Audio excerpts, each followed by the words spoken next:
Assalamualaikum warahmatullahi wabarakatuh. Perkenalkan, nama saya Putri Aprilianti dengan NIM C1C024109. Di sini saya akan memaparkan materi tentang PPN masukan, PPN keluaran, dan pengkreditan PPN. Nah, ini untuk mata kuliah perpajakan 2 dengan dosen pengampu Bapak Dr. Wirmi Eka Putra, SE MSI, CHNR, dan Ibu Restuhanin Anissa, SE MAK. Nah, langsung saja untuk poin yang akan dibahas, yaitu yang pertama, yang pasti PPN masukan, yang kedua PPN keluaran, dan yang terakhir pengkreditan PPN. Materi yang pertama, PPN masukan. Nah, PPN masukan atau juga dikenal sebagai pajak masukan merupakan pajak pertambahan nilai yang dikenakan ketika pengusaha kena pajak melakukan pembelian terhadap barang atau jasa kena pajak.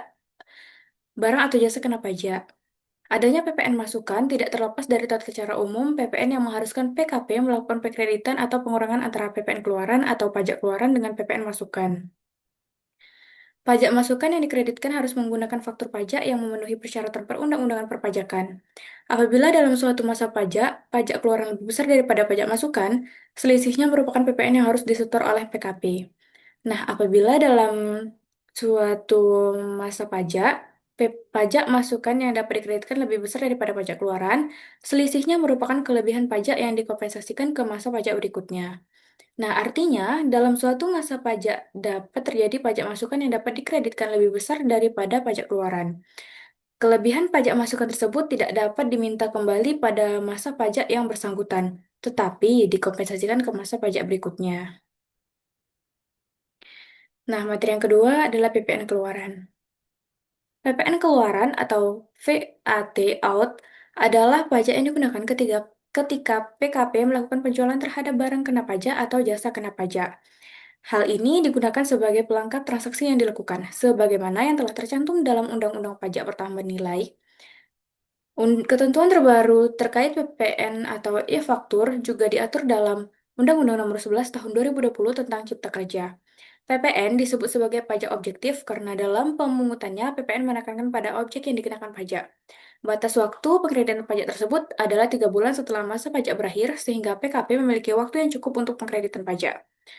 Untuk contoh perhitungan PPN keluaran adalah misalnya pengusaha yang sudah PKP menjual laptop sebanyak 20 unit dengan harga satuannya sebesar 5 juta rupiah, yaitu harga satu laptop adalah 5 juta rupiah. PKP menjual sebanyak 20 unit, sama dengan 20 dikali 5 juta rupiah sama dengan 100 juta rupiah.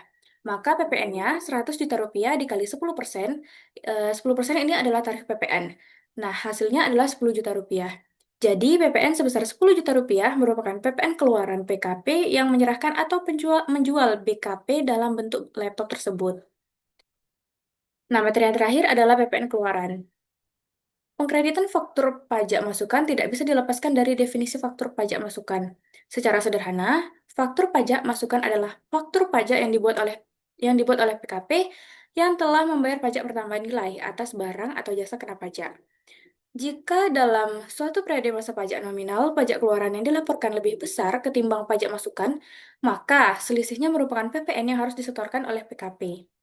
Nah, agar pajak masukan dapat dikreditkan untuk suatu masa pajak yang sama, ada beberapa syarat yang harus dipenuhi dan berlaku untuk seluruh bidang usaha.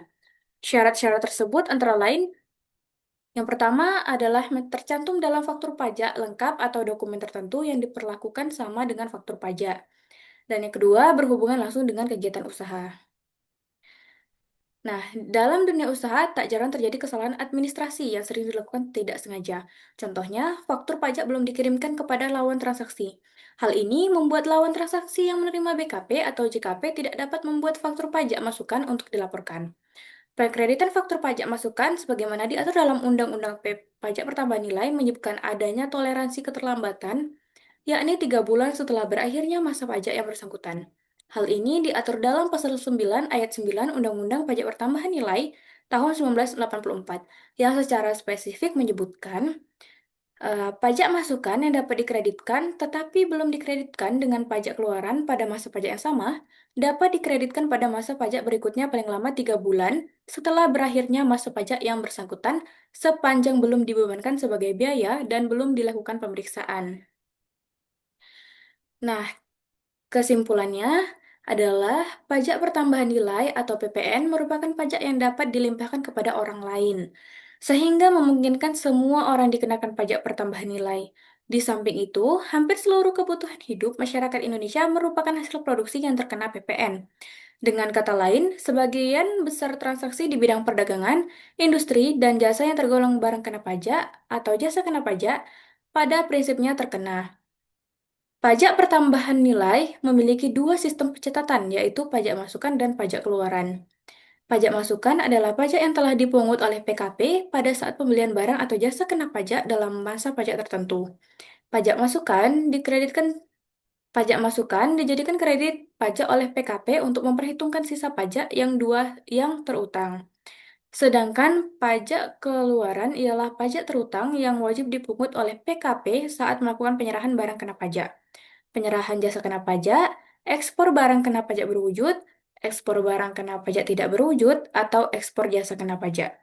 Jika jumlah pajak masukan yang dibayarkan dalam satu masa pajak lebih besar dari pajak keluaran, maka dapat melakukan restitusi PPN.